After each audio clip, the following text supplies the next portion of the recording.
You're listening to Accounted For, the Canadian podcast that explores the intangibles of every career. I'm your host, Daniel Lee.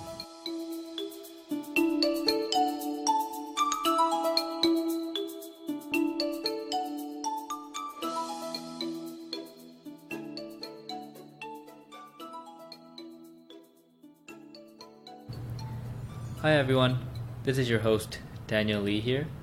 And I wanted to give you some background on the actual podcast. So, I really like asking people what they do, and I've had jobs as a public accountant, a management consultant, and lately as a public equities investor.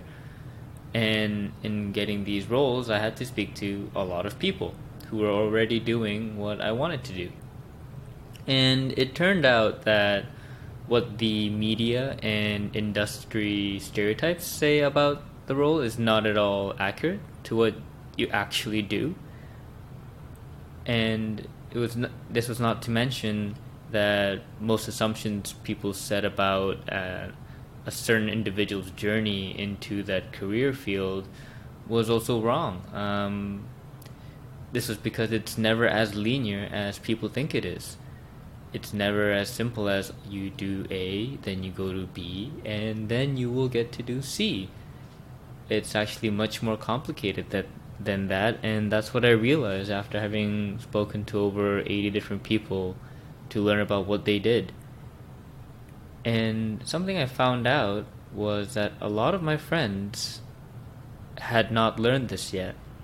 Some eventually would because they have already started reaching out to people to actually learn about what they did. But I also knew that many wouldn't because cold calling people really frightened them, and that's completely understandable. It still scares me too. But I also am always extremely curious about what other people do, and I love hearing about their stories.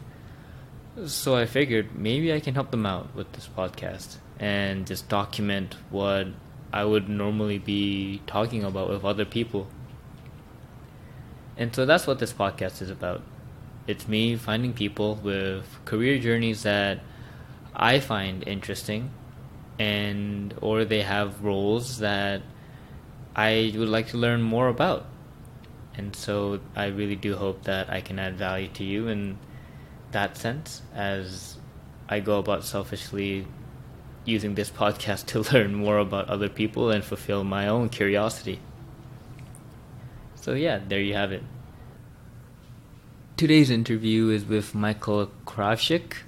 He is one of the co-founders of Luminari, and that is a new startup company that uses technology to help accountants find great jobs. As Michael says, this is not a very sexy field in the industry, but I found his journey to be of great fascination, and I think it's always fun talking to entrepreneurs about what the actual process is like to start a company, because I initially thought this was a very simple proposition of, oh great, find jobs for accountants. But it turns out that they went through multiple, I think even 10 iterations of company ideas and prototyping to finally get to this point. And so that's been a fascinating story I learned through the podcast. Not to mention that he ended up looking for a job in counter-terrorism at one point. He's also a big history junkie, and he tried to combine that as being an auditor as well. And so that's been a very interesting turn of events in his career, and it's made it a very fascinating story for me to hear about, and I also do hope that you enjoy it as well.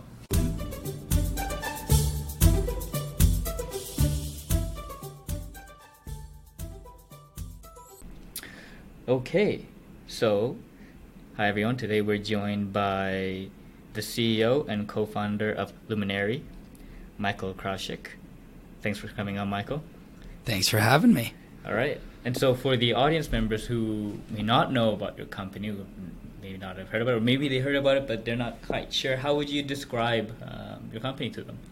Yeah, I mean, we do a lot of things. So the high level is that we make CPAs' lives easier and their careers progress faster. We are a platform and a community dedicated to improving the lives of CPAs, and that includes CPA candidates and accounting students as well. And what that means is that we help connect them with an assortment of professional opportunities, jobs, volunteer, content, events, education. So it really spans a huge swath of different things. And probably the one other thing that I'll mention is our Fin in Tech initiative, which is all about bringing CPAs closer to the tech community and giving them an opportunity to get involved with and get entrenched into that space. No, great. Thanks for that clarification and explanation. And so, before we kind of dive into your career journey, I want to kind of begin from the earlier days in terms of, can you describe your childhood to me? Yeah.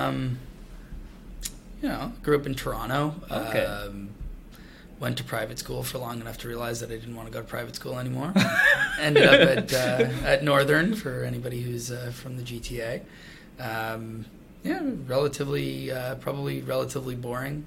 I was into playing hockey, and I did taekwondo and a bunch of other things like that, but I don't think anything too spectacularly interesting for too many people. Yeah. Did you, what was your kind of dream career when you were young? When you were little, people ask you, what do you want to be? Archaeologist. Yeah, really? Yeah, I love dinosaurs. All right. That didn't happen. Why? Why not? I don't know. Sometimes I think maybe I should have done it. Yeah. What about archaeology was it that really got you going? I just think I was a 5-year-old that really liked dinosaurs. I don't know how unique that was, but it's like I like dinosaurs. I want to dig up dinosaurs. Therefore, I found my job. But yeah. Right. So you had a dream of being an archaeologist. Yet, so if we look at like your LinkedIn profile, it starts at the beginning of you went to Ivy, so University of Western Ontario, in business, was an auditor at Ernst & Young, then you were a consultant at Protiviti, then you went back to school to Carleton, and then you went out to the workforce, went to Scotiabank, then you did startup at District Logic, and now you're a co-founder of your own startup. So, yeah, none of it really ties to archaeology right now. Maybe a bit of the studying back at university when you're doing more investigative stuff, but if we looked into, I guess, the earlier part, the Ernst & Young to Protiviti, that seems like a very fundamentally common move for a lot of accountants who go into kind of Protiviti, which does more internal consulting for the audit and stuff. But was that a no-brainer for you, or was it something you actually agonized over? It became clear to me really, really quickly in my audit time at EY that audit wasn't really where I should be in the long term. I mean, EY is a great company. I really only have positive things to say about it as a company, but it just wasn't the right role for me. It was good from a learning perspective. Obviously, at the time, you couldn't get what was then a CA any different way. You had to be at a public accounting firm, and it was good in that I learned a whole lot about how different businesses operate. I had the luxury, or maybe it isn't the luxury for other people, but for me, I found it being a luxury that most of my clients were very small. So the audits that I was doing were, I think the longest one I ever had was like 2 months.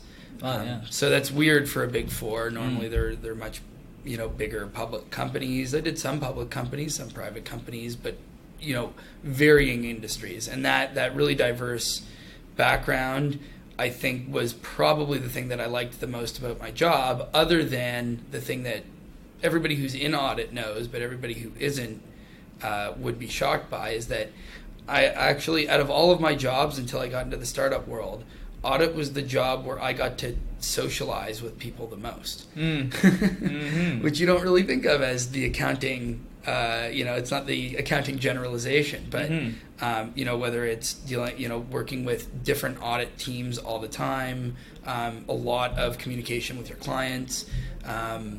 If we jump forward a couple of years to when I was at Scotiabank, that job was a lot more in my, let's call it my interest sphere, but I was sitting behind a desk all day, every day. And so I didn't like that aspect of it. So the one thing that I pulled out of that audit experience was the realization that I probably need to be in a job where I am interacting with people because I enjoy it. And it makes the day go faster and more delightfully. Yeah.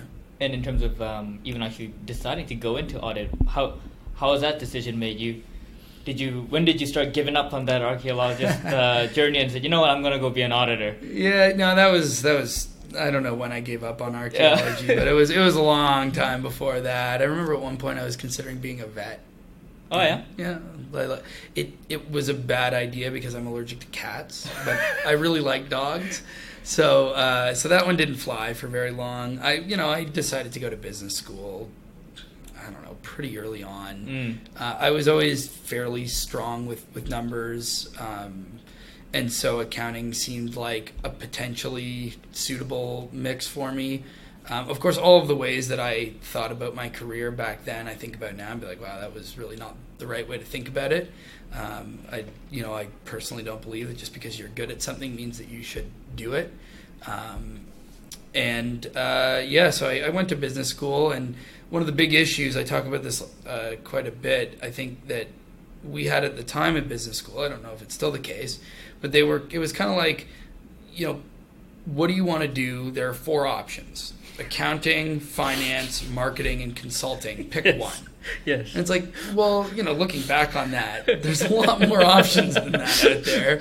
And it was pretty constraining. And so out of those 4 options, I looked through them, and for a number of different reasons, I landed on accounting.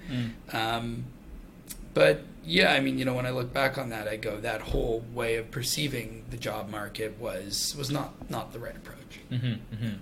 Yeah, no, and I think what was surprising for me when I was in my audit days was a lot of people say, oh, you're good at numbers, so you should go into accounting when you're young, and then you go do accounting, like especially audit, and you realize you don't really have to be good at numbers at all. It's just they've already done the numbers for you, just looking at it. And I actually found that I needed to be much more numerical back in my buy-side job compared to anything. That doesn't surprise me.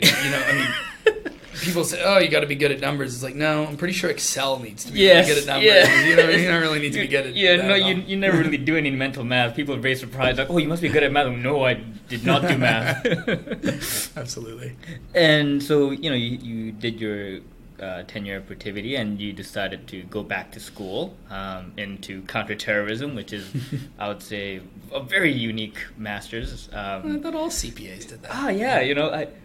So I have a lot of friends who are in kind of that boat where they're like, okay, I want to go back to school, and I think the very common answer is, okay, I'm going to do an MBA, or they'll look into doing an MBA. What was your mentality when you decided to go back to school, and what was kind of the decision-making process that you had? Yeah, I was certainly lost. I moved to Protiviti to do that consulting gig because I thought it would be a different way to utilize my background in a way that made sense. And it did, but it wasn't. Again, it was too similar to the job I had come from, and it really wasn't a good fit for me. Again, I learned a lot and all of what that did for my career. But by the time that I got closer to the end of my tenure there, it was just so clear to me that I was not in a place where I would thrive. I'm a really firm believer that when you enjoy what you're doing as much as possible, every job has good and bad, but when you enjoy what you're doing, when you get fulfillment out of it, and when you excel, or when all of those things are the case, you naturally excel at it. And I could do my job, but I didn't see myself being the person that really excelled in that career because I didn't have the passion and the excitement for it. And so when I was looking about where to do next, I've always been a big history nerd and politics junkie.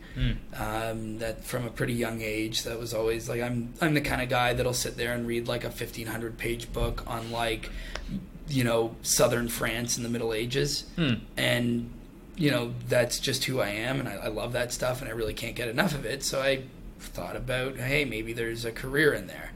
When I started looking at history degrees, there didn't seem to be a great path to a career that made sense to me. And that's what kind of led me into the more political sphere, because that's kind of where my interest in politics and history meets, and kind of geopolitics and everything around that, which still to this day is a huge interest point for me, and I still enjoy reading about it as my hobby and all the rest of that.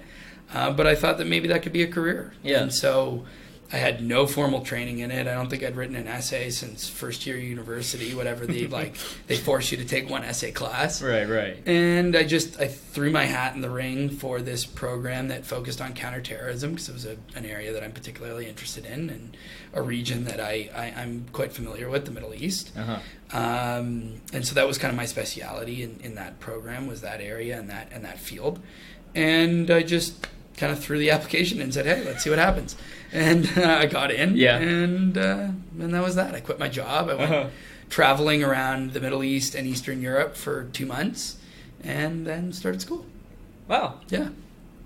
Wow, just quick as that. Yeah. Wow. And from there you moved over to Scotia, and was that I was actually surprised that Scotia even had a division for counterterrorism people. It's so the division was called Global Protective Services. Okay. And they cover everything from, Scotiabank has a lot of exposure in South America and in South Asia. A lot more in South America, of course, but at the time they were considering expanding their presence in South Asia as well. And so that unit, really what they do is safeguard the assets, the reputation, and the personnel of the bank when they're in any part of the world. It includes Toronto. So, that group is the group that makes a kind of, let's call it a crisis management plan around like what happens if a dirty bomb goes off at Bay and Adelaide. Mm-hmm. What is the response from Scotiabank? How do they make sure that their people are safe? How do they make sure that they have a plan in place to handle that situation? But for the most part, my job was focused on South America in terms of the narco-terrorism issue there, which is a pretty big one. Mm-hmm. Scotiabank's at the time at least, I think they were the third biggest bank in Peru, the second biggest bank in Colombia, so that they have a pretty strong presence there, and Turkey and Thailand, for whatever reason, they had a lot of exposure there. So, yeah. It was an interesting, different career, and it was actually the one that I mentioned earlier. I loved the subject matter, but the actual job was me sitting behind a desk, and that wasn't the right kind of job for me. It was a cool, different group of people than I was used to working with. They're all ex-CSIS, ex-RCMP, ex-Canadian military.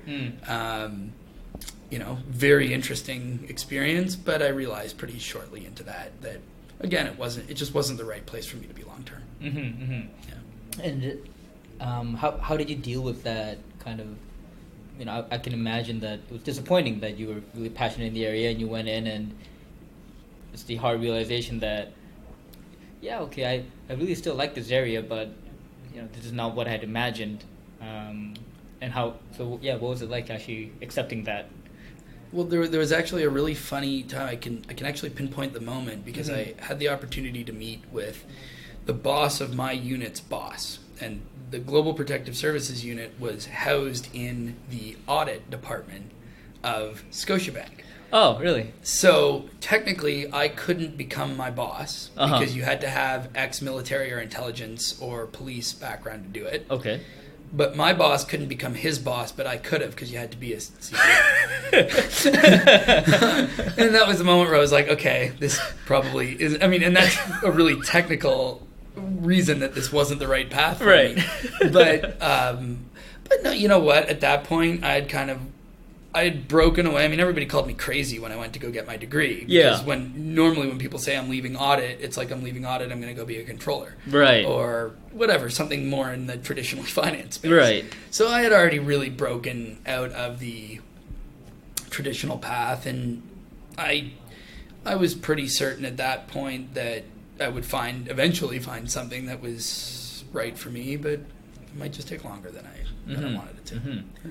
And so then how, you mentioned that explicitly where, you did do the unorthodox path of not being a controller. And, okay, you go do a degree and you get a job in that area, and then you broke up again, and then you went to a startup. And so there's this pattern that we see, and I can only imagine that, like for me, every time I made a jump, there always is kind of a lot of fear of, am I doing the right thing? And like when I left Audit, I had no job lined up. It was just kind of, all right, I'm just going to go back into the recruiting world. And so for you, what kind of fears did you have the first time around? And did you find a way to fight that the next time around?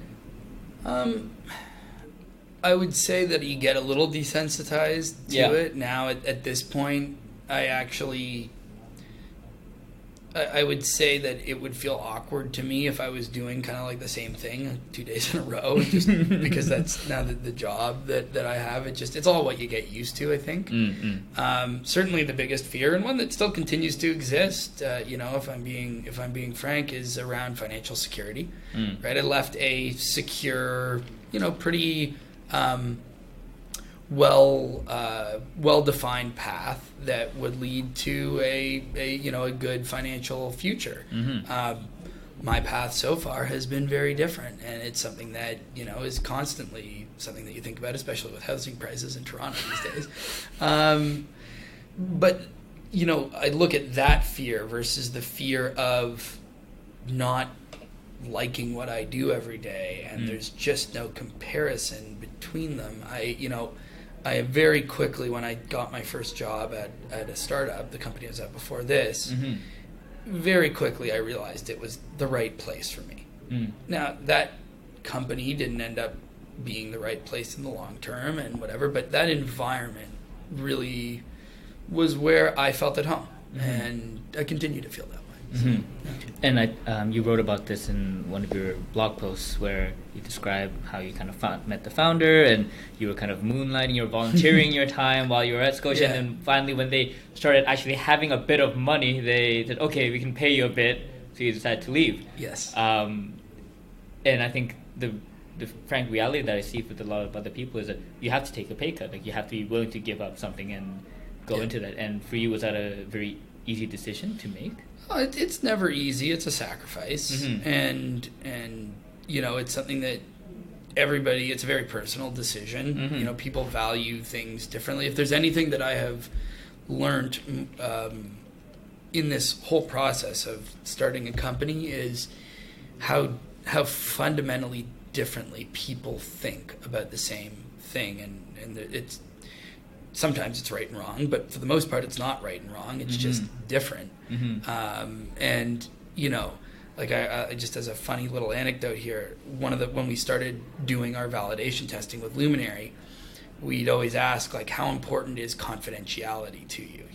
Do you would you want your profile on Luminari to be public or not? Now we ended up making it not public, but we had, there were a number of times where I'd speak to one person and they'd say, oh, well, you absolutely can't have anybody know about it. If you have anybody know about these accounts, nobody will sign up. And then I talk to the next person and they'd say, well, you absolutely can't keep it confidential. If you keep it confidential, nobody will sign up. And, it's just, and both were so passionate about that being the ultimate truth. And you just realize that people just think about things differently. We're different. We're weird. Human beings are strange creatures that, are very individual, and you just have to accept that. No, definitely. You just can't please everyone. You have to please the people that really want your product best. Get your niche that way.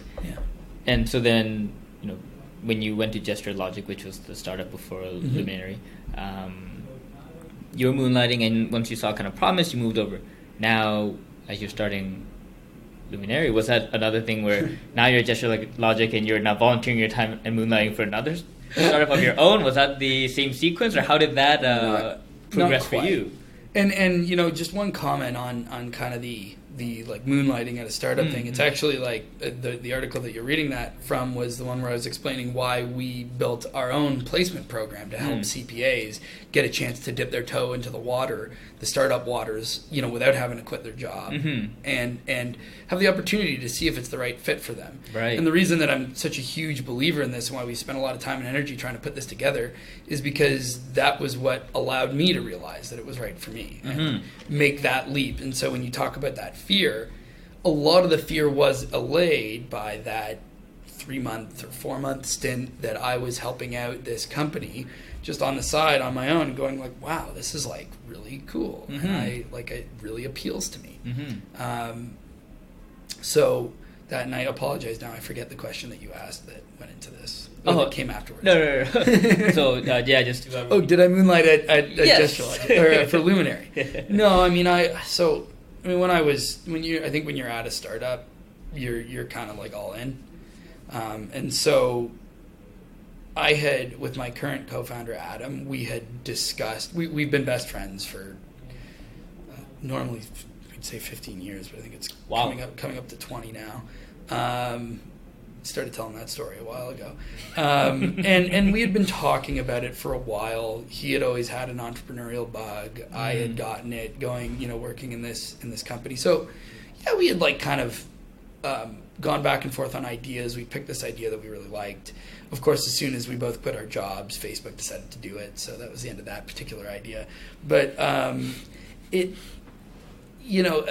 think by the time that you're like that involved in a startup, I was the CFO or COO or whatever you want to call me, you couldn't really do something else in any real capacity. So it wasn't until we really quit that we were able to put the energy and the resources into not doing it half-assed.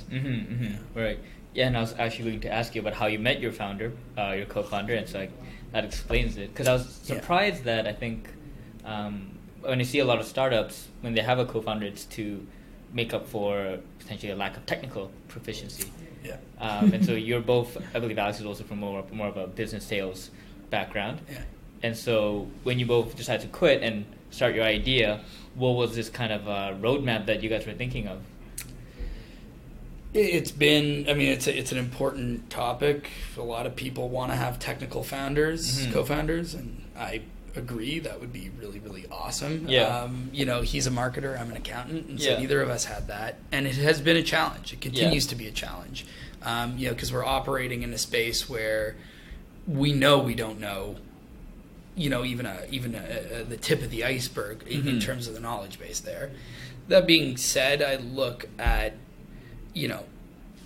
the number one cause of whatever success Adam and I have had has been our relationship. It's relatively unbreakable, and it doesn't always work with friends, but we also traveled the world 13 or 14 times together. Okay. That helps. Spent a lot of time together in random weird places, and that helped us understand that we're actually really good at not choking each other out when we get all stressed about stuff. So I think the relationship is much more important than the skills, assuming that, the person that you're looking to get into business with has the real founder mentality and capabilities. It's a unique kind of person. I'm lucky that Adam is great at that stuff, and he's a very adaptable person, and he's a marketer by trade, but I'll tell you, if you have a conversation with him now, unless you really get into the details, you would definitely think he's an accountant. So, You rubbed up on him. Oh, he can talk about accounting better than many accountants. No, I think that was a very good point you brought up, where you and Adam had traveled a lot together, and I don't remember who said it, but they were saying if you want to test the strength of your marriage, you have to go on a 1-week road trip with your significant other. And, good piece of advice. Yeah, if you don't want to kill each other after a week, then you're good. Yeah. And I think it's surprised me how many even people in relationships don't go on trips together, but once they do, they realize that this person's not meant for me. Trips and living with each other and all these experiences. It's like, can you deal with each other under high amounts of stress? And do you have the kind of trust? I mean, one of the things that I think is so key to our relationship is like any founder with a reasonable head on their shoulders, in my opinion, is very, very well versed in the fact that they really don't know a whole lot. You can just get proven that so many times over and over again. Like, it's really about, being adaptive and making as good of a decision as you can, given the knowledge and information you have, and then being able to quickly rebound from mistakes. And so when we look at any given situation, when Adam and I disagree, 9 times out of 10, no, I mean, really 10 times out of 10, we haven't had a situation where this isn't the case, where we're both well aware of the fact that either of us might be wrong. Mm-hmm. And because of that, I trust that if Adam does something differently than I did it, it's probably just as likely to be right or wrong as if I did it. Mm-hmm. And that's a level of trust and respect that I have for him, because I know he's a smart guy and a capable guy, and he thinks about things in a way that I can understand and appreciate. And even if it comes from a different place or it lands on a final result, maybe I'm wrong. Mm-hmm. So if he believes in it more strongly than I do, then we do what he thinks. Mm-hmm. If I believe in it more strongly than him, we do what I think. Yeah. Hopefully we're more right than wrong. Yeah. And so you talked about how, when you first started, you guys had your first idea, Facebook went into the marketplace, and you had to kill that idea. And I think last time we spoke, you said how version 1 of Luminari kind of came out as like your 10th idea, and what you have now is closer to version 5 or somewhere around there. Yeah. And so have you kind of developed a metric for when you decide to kill each idea or each version? I mean, when it comes to versioning, it's tough. Is it version 5? Is it version 25? I mean, we've made so many different little changes in our understanding. I mean, all of it comes from just learning more and more and more. And so I don't think it's really that. I think when something doesn't work, it actually does stare you in the face. And only your desire to not see it is the thing that stops you from seeing it. So we had that, like, we spent 4 months full time, like 100-hour weeks on an idea that we had, that after 4 months we decided to kill because it just wasn't validating properly. And I think a lot of people may have just said, well, it's a great idea, and so we're going to do it. And you kind of, I think the longer I've been in this game, the more I realize that ideas aren't really worth much. It's, does the market actually care, and can you execute on it? And so that was a really, really hard decision for us to make at the time. But, when it comes to all those smaller movements, I don't think it's not like it's a pivot and you decide to just totally change course. It's like, you find this out, and you find that out, and you find that out. And as you're learning more and more, you start to shift your way of thinking about it. And that inevitably kind of works its way into the product, into the marketing, into everything else that you're doing.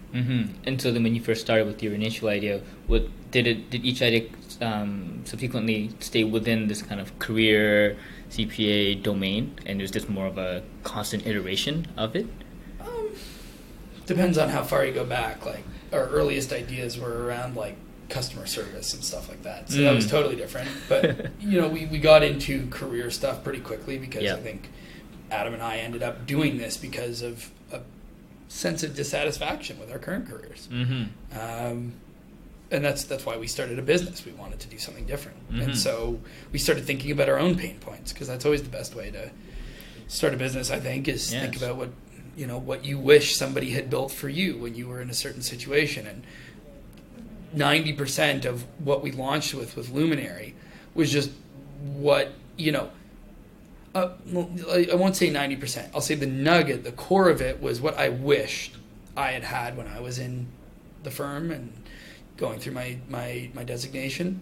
The other, probably the real 90% of it came from just talking to other CPAs and seeing if, we went and we spoke to over 500 CPAs before we launched this thing. One-on-one chats with them to be like, okay, do you care about this? Do you care about that? You can actually build quantitative data out of qualitative, and it's much more powerful because you really start to understand your users in a much better way. And if you can build something, based on that understanding, it's going to go a lot farther. And I think that's a very important point to bring out, where I had the discussion with my coworker, and she's a consultant, and she was saying how, I think I'm analytical, but I'm not very numerical. And I was telling her, no, that's fine. Not all data is really quantitative. You can pull out data analysis from qualitative data. There is such thing as qualitative data. It's not always numbers. And I think there's a bit of somewhat of a data pornography in the kind of consulting world, where everyone's like, oh, you're so analytical, everything's about analytics, and it's all about the numbers. But no, it's kind of more numbers help you make the judgment, and it can also be qualitative too. I like the analogy that I have made in the past is like, when you're dealing with customers, you should try to create the relationship with them that you have with like your significant other. Mm-hmm. So like my fiance hates rain. Mm-hmm. I don't understand why. She doesn't melt in the rain, but she just absolutely hates it. The second one drop of water splashes on her, she just gets super sad. Mm-hmm. And I don't understand that because I don't have the same feeling, Mm-hmm. but I know that she feels that way. Mm-hmm. So when it's raining, or when there's a risk of rain, I'll always be the one thinking like, okay, we should bring an umbrella, we should get a raincoat, we should, like, what do I do to keep her happy because she doesn't like the rain? Mm-hmm. And so I think it's the same kind of thing. Even if you don't feel like, you're never. Let me rephrase this and say, when you think about what to build for your customers, you should only take your opinion as a starting point, and even if that, Mm-hmm. right? Your opinion doesn't really matter. It's what they want, and to that, to that way, there's a real qualitative aspect to understanding. Can you quantify why my fiance doesn't like the rain? No, but she Mm-hmm. doesn't, and that Mm-hmm. affects her attitudes and behaviors. And if you ever wanted to sell her something, that would probably be a useful piece of knowledge. Mm-hmm. Mm-hmm. So kind of trying to think about building that same relationship with your users so that you understand them in an empathetic way, Mm-hmm. right? It's like really understanding what their pain points are, what bugs them, and how do you solve those things. Mm-hmm. And so for you, in terms of your journey so far with Luminari, what would you say has been brought up as a huge obstacle in your memory that you guys had to overcome? Well, certainly the lack of a technical co-founder. Yeah. One thing that constantly plagues us Yeah. is the lack of sexiness of CPAs. I mean, look, we think CPAs are super sexy. But, when you go out there and you go pitch to a VC and you got these people pitching, we're going to transform the world by, I don't know, growing plants out of people's, out of people's backpacks, Mm-hmm. to help the environment and feed your children. Mm. And you go, yeah, we're creating an app to help accountants find like great jobs and Mm. career opportunities and Mm-hmm. see good content that they find valuable. You lose some of that shininess. Everybody's all about blockchain and AI and everything, and we actually have AI in our platform, which helps on the sexy factor. Right.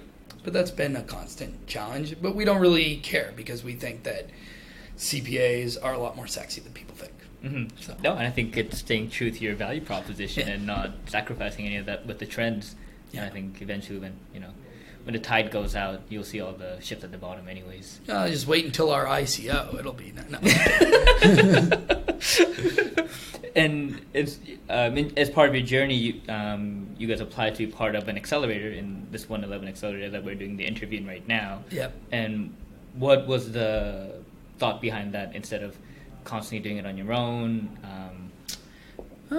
So, I mean, we're 111 technically doesn't like to call themselves an accelerator. Oh, really? Okay. Yeah, they like to call themselves, they believe the word is an innovation hub. And it's kind of true. Like an accelerator would be more of something where there's like constant programming. Mm-hmm. 111's like, I think more of like just a really great place to work where you're surrounded by like-minded people, companies that are doing really cool things, Mm-hmm. a great physical workspace. Mm-hmm. And, they use the 111 community in ways that can help Mm-hmm. you. So, whether that's connecting, like yesterday, we went to a pitch that 111 set up to an investor from the Valley and stuff like that. So 111 for us is just like, it's a really great place to hang our hats, I guess. And we love being a part of this community. Mm-hmm. Another group that we're a part of is the Creative Destruction Lab. That's more of an accelerator, but still even a little outside of the usual makeup of an accelerator. Mm-hmm.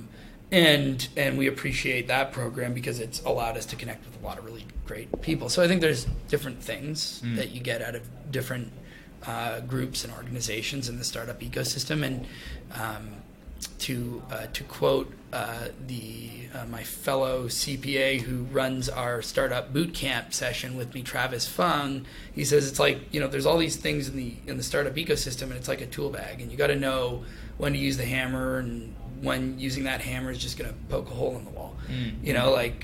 Certain things just aren't worth the time investment to do because you don't get the value out of it, and others are, and it's kind of a case by case thing. Mm-hmm. And right now then, because I'm just not very familiar with this world, I guess, do you have to give up an equity portion for them to... Okay. No, neither. So CDL, or Creative Destruction Lab, doesn't ask for anything. It's free and no equity. Oh, cool. 111, they charge you for like your physical presence, like a co-working space would. Oh, yeah. But there's no like extra charges for any of the other things. So, okay. Yeah. Oh, cool. And so then, in terms of getting Luminari kind of off the floor, was it a kind of fully bootstrapped endeavor, or did you have to get financing at one point and you guys were saying, all right, now we need the funds to really grow and scale? Yeah, we bootstrapped until we were in market for about 6 months. We had a couple thousand users. We were making a little bit of money, and we really needed to hire a dev team. Is what it was, and so we were lucky enough to find a great lead investor, and we ended up closing around about 10 months ago now. That was our pre-seed or seed or whatever you want to call it. Right. Yeah. And how was the journey to the first sale? Like when you guys hit the first sale, like what was the plan up to it? How did you... First sale happened on day one. Oh, really? Yeah, we launched day one, and granted, we had kind of pre-set it up to some extent. Right. I will say with great gratitude, it was Crow Soberman, the accounting firm, and the people there are awesome, and it felt really great, and they took a shot at us on us, and hopefully we were able to deliver. We were able to deliver a lot less back then when we had less people in our community than we do now, but it was great. So then, how does that kind of discussion go? Like, did you just email them and set up a meeting and said, hey, so we can find some good candidates for you. We're this new CPA focused. So it's actually kind of a funny story and relatively quick. The managing director of Crow Soberman, who's a really wonderful guy, happened to, by complete coincidence, about 6 or 7 years ago, buy me AC/DC tickets. Or not really buy them for me. His firm got them for some reason, and he's best friends with one of my close friends' fathers, and my friend is a big AC/DC fan, as am I, and he gave him the tickets to his son, and I got to go to the concert. So that came up in conversation with my friend, and then found out who the guy actually was. And so I reached out to him and said, hey, like, you bought me AC/DC tickets, thank you. And I want to chat. Yeah. And so he's been a great supporter. Just every couple of months we have breakfast together, and he's, I'll tell you, the amount of one thing any entrepreneur should definitely remind themselves of is that, a lot of things are hard and you get a lot of no's.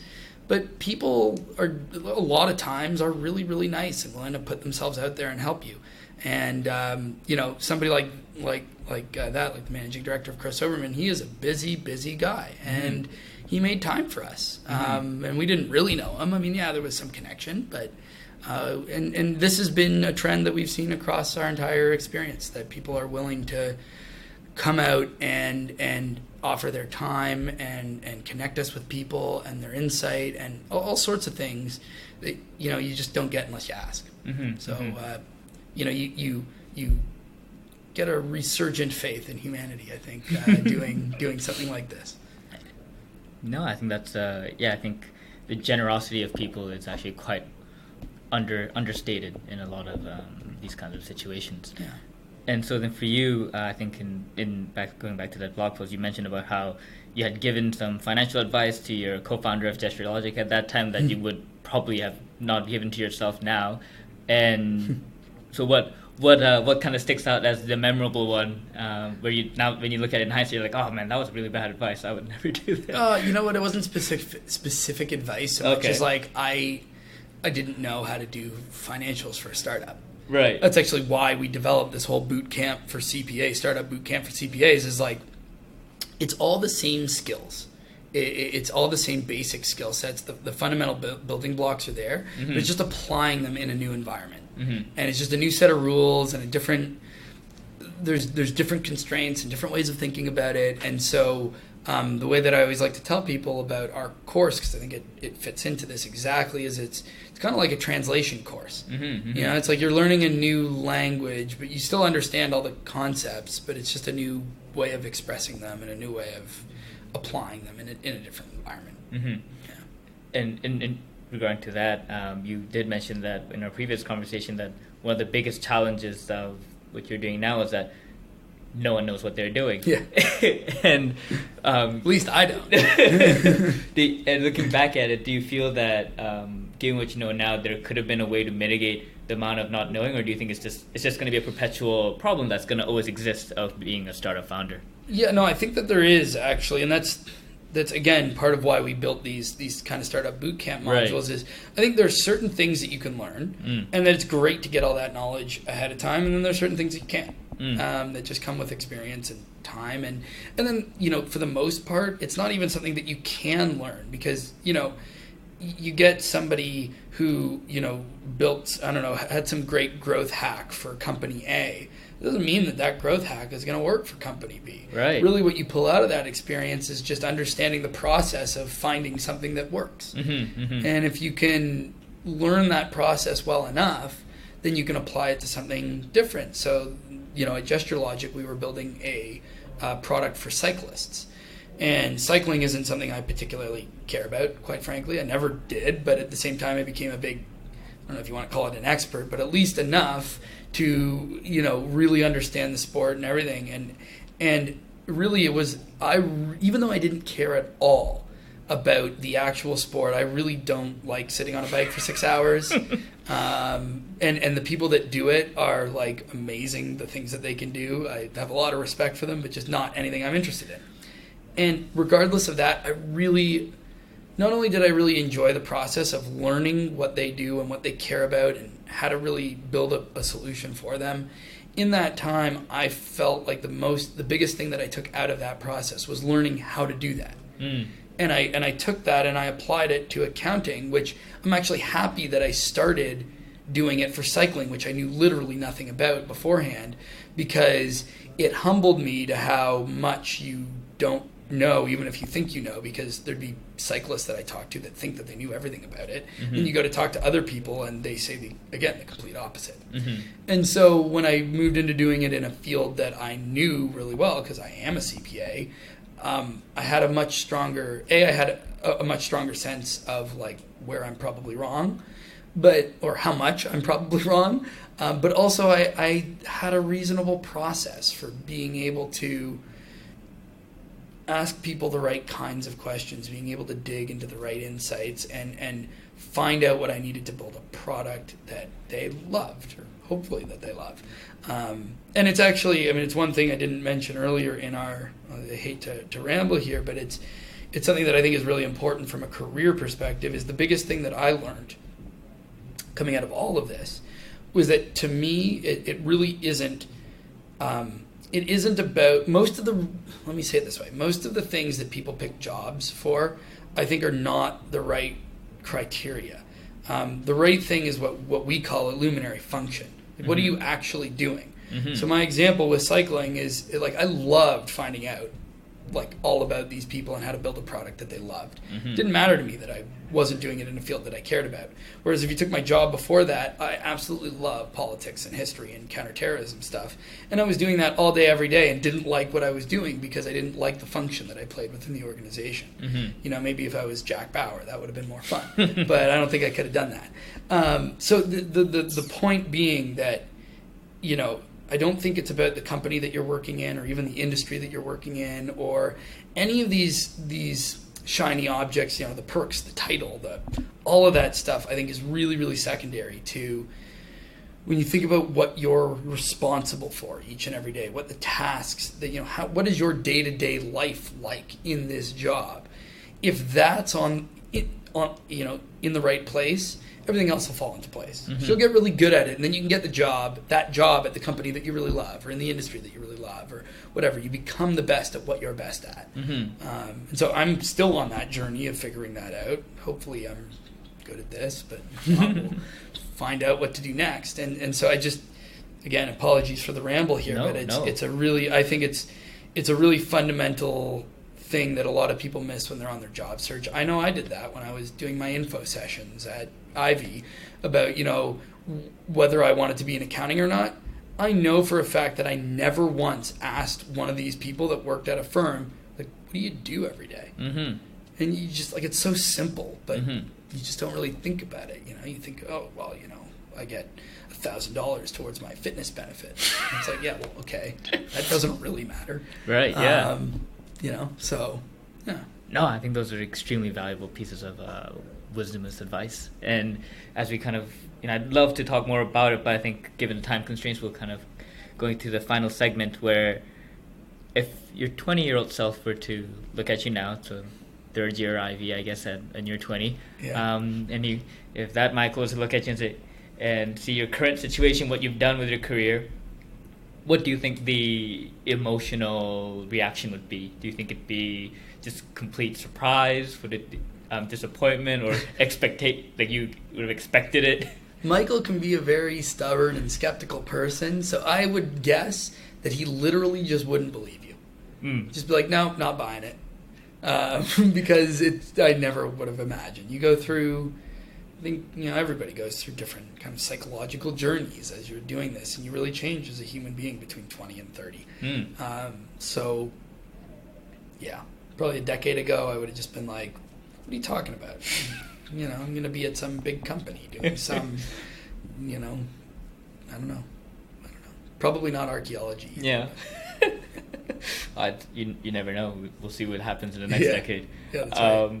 But yeah, so then if you could give advice to that 20-year-old self, or even the best friend of that 20-year-old self, what kind of advice would you give? It's what I just said, actually, exactly. Okay. It's like, don't focus on the shiny objects. You know, like, you know, this company is Ernst & Young. It's a really great big yeah, it is. You know, I mean, it is a great big company, and there's lots of good things about it. But, you know, it's amazing how many people came up to me when I was in audit saying, like, oh, you're at Ernst & Young? Wow, you have such a great job. And I'm sitting there being like, well, I don't really feel that way, right? And it's because I didn't like being an auditor. And so I think that's the advice that I would give to myself and to anybody else is, like, when you're thinking about your career, think about what you like to do every single day and make sure that your job has as much of that as possible and as little of the other stuff as possible. It'll never be perfect. There's always going to be stuff about your job that you don't like. But, you know, that you're really feeding into from a task perspective or a function, or whatever word you wanted to ascribe to it, you know, that would be my biggest piece of advice. Yeah, definitely digging into the first principles aspect of everything. Yeah. No, yeah, great advice, and thanks so much for coming on the podcast, and I think our audience would really value the advice that you shared. No, well, thank you, and yeah, appreciate you having me. All right, great. Oh, and I guess you can check out Luminari at www.luminari, LUMINARI.ai. And yes, I read that off of my shirt. Great. No, yes, I really do hope the audience members actually do check it out. I think it's a very valuable service, and as you mentioned before, I think the Fin and Tech program would actually add a lot of value to a lot of people who are actually struggling or in confusion of what they should do. Absolutely. All right. Great. Thanks a bunch.